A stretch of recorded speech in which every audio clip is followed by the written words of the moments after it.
Hey everybody, welcome to another episode of My Bucket List Day. So today we're going to talk about how to make your RV water safe. So now there are lots of videos out there about filtration systems, and I've even got them out there about softeners and how to bleach your lines and all that kind of stuff. But when it comes to having safe water, it really starts with the filtration system that you've got. And if you want to drink your water, make ice or anything like that, you've got to have some more than just the one filter that comes with your RV.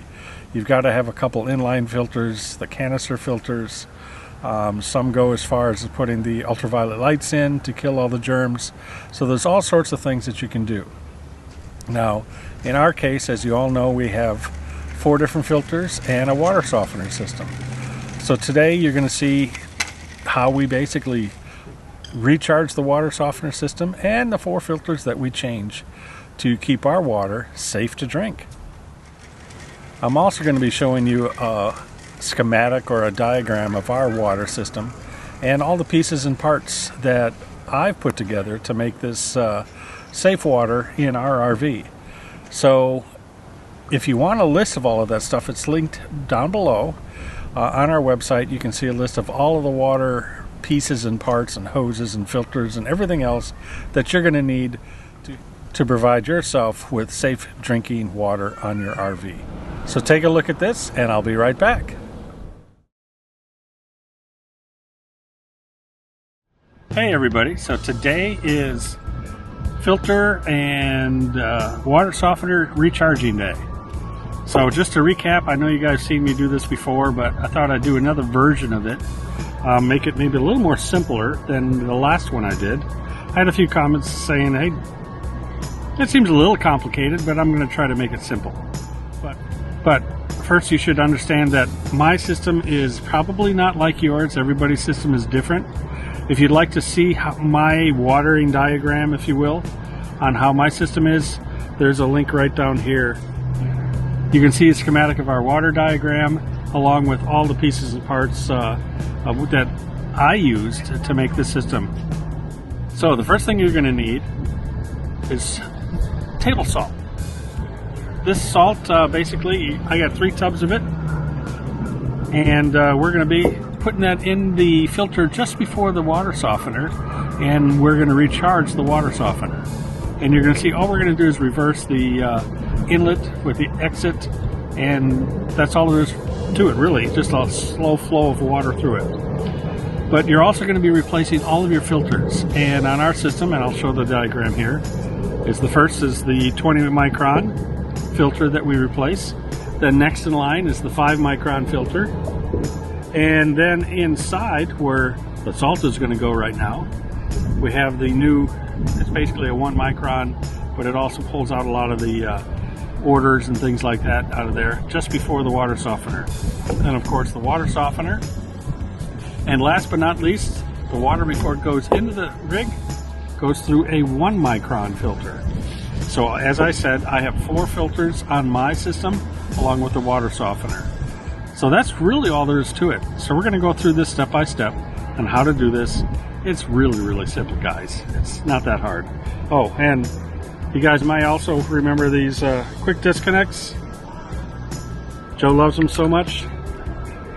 I use these on my hose, so you'll see me using these things too. So let's get right into it. Okay, so those are the filters that you're going to need. Now, so I had to make up a couple of custom hoses. I shouldn't say custom. This one came with the water softener and regeneration kit, and it just allows me to adjust the water flow coming out of the basically out of the filter system. You'll see here in a second. And this is also on the schematic here, as you see there. Then I have another basically stainless steel flexible cable here that we're going to connect to the exit, well, I'm sorry, the entrance of the water softener, and as the water is going to exit, because remember, we're reversing the water flow in the water softener. That's how we recharge it. So this first hose is going to go from the filter or recharging center where we're putting all the salt in, and it's going to go into the exit of the water softener. And this is going to go to the entrance of the water softener, but the water is actually going to come out of this rather than go in like it normally does. Does that make sense? We're just reversing the flow of the water through the softener and pushing salt through the softener. That's essentially all we're doing. So the first step is the filters. We're going to go ahead and replace the filters, the 2 inline filters and then the 1 in the canister. So let me go ahead and get that going right now. And then we'll go in and we'll start to do the regeneration. Now the regeneration does take a little time. But let's get started. Okay, as I mentioned, we're going to replace the filters. I didn't want to bore you guys with that. Putting an inline filter is pretty simple, and I just switched the quick disconnects off the old one and put on the new one, as you see right here. I actually added a new feeder hose here on the new filter. So we have the new filter in place here, and I already did the other one inside the 5 micron filter. So now we're going to do the canister filter, which is the 1 micron filter. So let's get going on that. As I mentioned, we're changing the filter out. So by the way, you should all have one of these little guys. It's just a canister wrench. And it came with your RV. If not, go see your RV manufacturer. So you just put that on there and you break it loose a little bit. That's why it was so hard. Still had all the pressure in there. Something is disabled, it just said on here. Is this the red light on? Yep. Okay. Do I show that? Hmm? Want to show that now? Okay. That's fine. So alright, here's the old filter. Doesn't look too bad actually, because I used the 20 micron and the 5 micron. We'll pour the rest of that water out. Still nice and clean inside. But I poured the water out and look what happened. The O-ring came out. You don't want to lose that guy. Let me clean that off. If you lose that, you can't seal it up. So make sure the O-ring's back in place.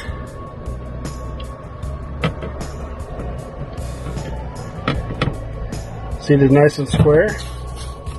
So you're probably wondering why I'm taking off a white one and putting in a black one. It's just when I reordered, this is the color that came in, but there's still a 1 micron filter, so all is the same. So we have the new filter. We gently place it in here. And we just slide it up in here. Make sure it's straight.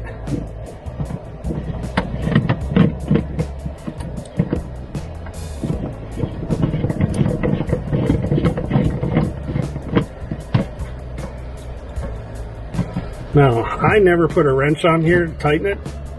That's good enough. I just hand tighten it.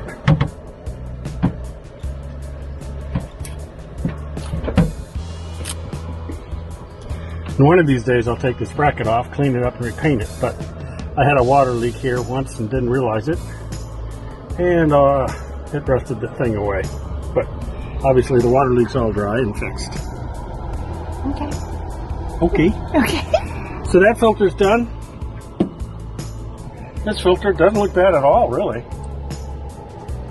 But we're going to throw it away. Every time I recharge the system, I change the filters out.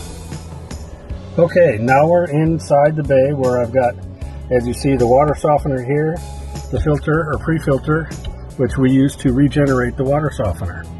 And you see the water comes in from here, goes down through the filter, comes out, then goes up through the stainless steel hose, and here's the input of the filter or the water softener.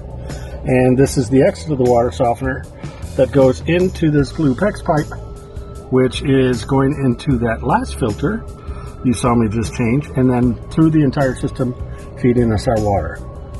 So all I mentioned before, just to make it clear, is all we're going to do is we're going to take this canister, turn it upside, fill it full of salt, turn it upside down, and instead of the output going into here, we're going to take this and put it over to the exit and then the exit is going to go out just outside and dribble water outside.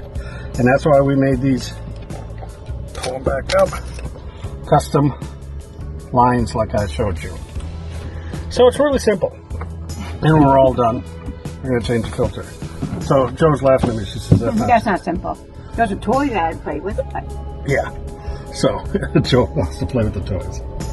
So first of all, let me get the bungee cord off that I've used to hold this on. And then we're going to take our filter wrench and spin this off.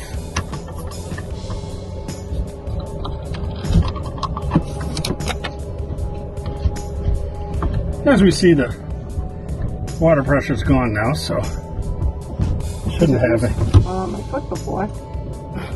All on Joe's foot. So I'm going to take this towel and put it under here just to catch the water.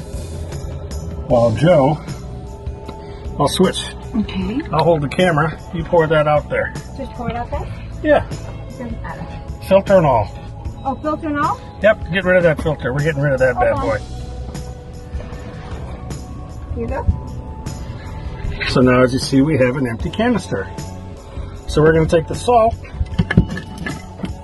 Once you open it, you just fill it up. We're going to fill this thing all the way up. Let's see. Shoot.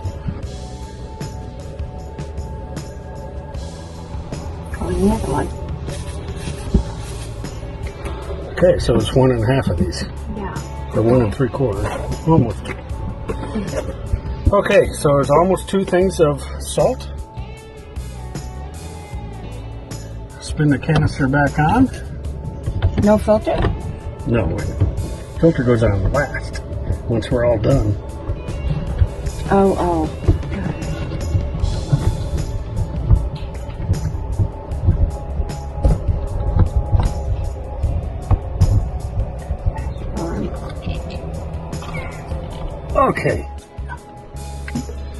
Okay, so all you simply do is you're going to disconnect the inlet, pull that out, disconnect this,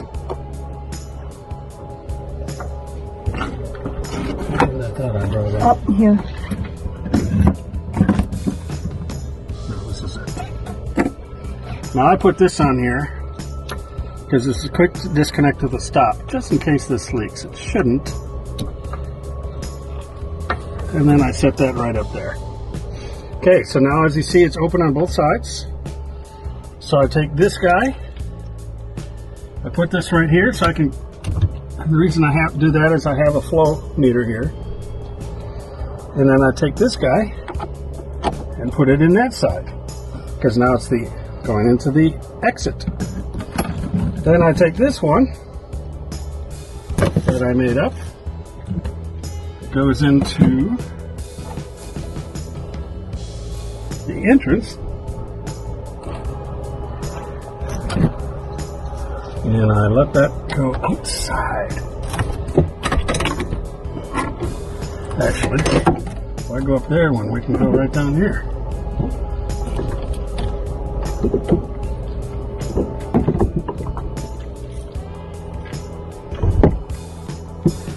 Now I'll attach another hose to that so we can let it drip down on the ground. But that's all there is to it. Now all I have to do is turn this upside down.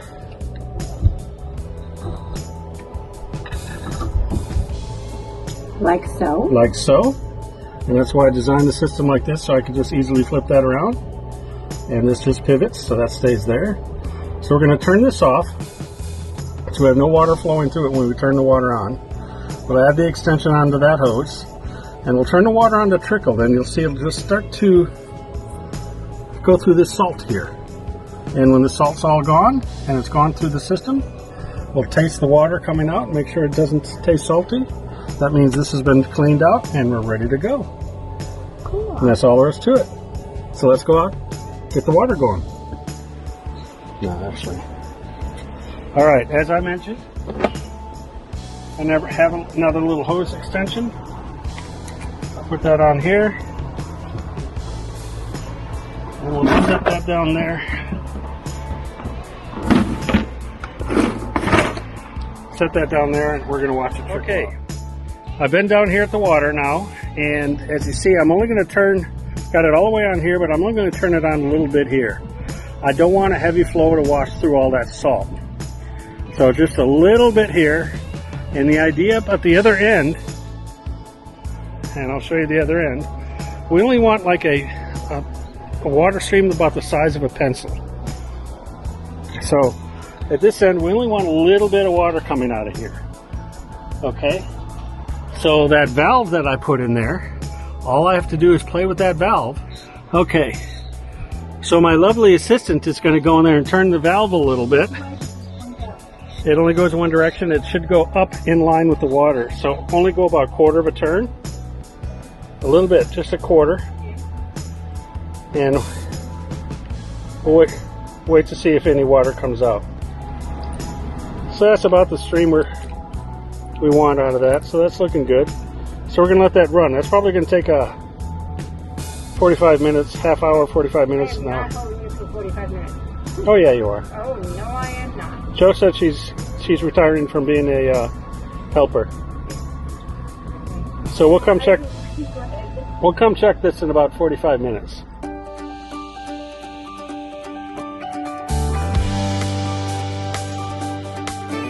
Okay, so it took longer than the 45 minutes that I said it would. Actually, it took about an hour and a half, which by the time we finished, it was pretty dark out, so we couldn't film anymore. But we got it all done. We got the salt taste out of the water, or we let it drain until the salt taste was gone, and then we put it all back together, and boom, we're done. So there are more things you can do to improve the quality of your water. For example, for us, every 6 months, we go ahead and we flush all the lines with bleach and flush all the tanks out with bleach. We do that by putting bleach in the lines and in the tanks and let it sit for 12 hours or so, and then we flush it all out. In fact, I've got a video that I'll put up here at the end of this video that you can click on and you can watch that whole process. It's pretty simple. It's not very hard. Now, if you are not full-timers, I would highly recommend you do that more often, probably once every quarter. We do it twice a year, so about every 6 months. And that will ensure that you at least keep the bacteria and other things out of there. But the moral of the story is that if you want good quality water on your coach, it starts with the filters. So get yourself a good quality filter. Just to repeat, we have a 20 micron is what we start off with. Then we go to a 5 micron. Then we go to basically a 1 micron before we go to the water softener. After the water softener, we go through another 1 micron. And in this video, you saw that the last one that we replaced wasn't really that dirty, so everything else is doing a very good job. And our water has pretty much been good quality tasting and keeping our clothes white and showers and everything great non-stop for us. So we do recharge the water softener about every quarter, or 1,600 gallons, which is for us about every quarter, sometimes a little less depending on what activities we're doing and how many showers that we do take. And then, of course, how many loads of laundry we do and things of that nature. But on average, about every 3 months. I have a flow meter in my system that keeps track of how many gallons we push, and I reset that every time I recharge the water softener. Now, I want to switch gears a little bit and talk about, for those of you that have subscribed to our channel and that are supporting and following us, I can't thank you enough. It means the world to us to have you follow us and continue to support us like you do, and all the comments that you do, either on YouTube here, Facebook, or LinkedIn, or anywhere else, on Instagram. We really appreciate that. So for those of you that are not subscribed, go ahead and hit that like, subscribe, and ring that little bell. And that bell will notify you each time we release a video. We'd also like to ask all of you that if there's any topics of RV repair or maintenance or general maintenance, organizations, things of that nature you'd like us to do a video on, because we do all this for you. We want to build our community even larger. So we want to deliver what you guys are looking for. And if you want to do a little something extra, by the way, all that other stuff doesn't cost you a thing. It's free. But if you want to do a little extra to help us build this community even further, we have a little membership button, or a join button, if you will, to become a member, and we call them Bucket List Buddy members. And click that little button and learn more about that. But click that join button and you become a member. When you click that join button, by the way, you'll see a little video. It'll talk about all the memberships and the benefits of that. So that costs you nothing. Go ahead and click that and watch that little video, and it'll tell you more about it. We hope to see you as a member, and then you join our little private membership group. At any rate, we thank you all for watching. We appreciate everything that you guys do. It couldn't do this without you, so we really, really appreciate that. And I guess that's it for this episode. Thanks for watching, and make it a great bucket list day. Goodbye.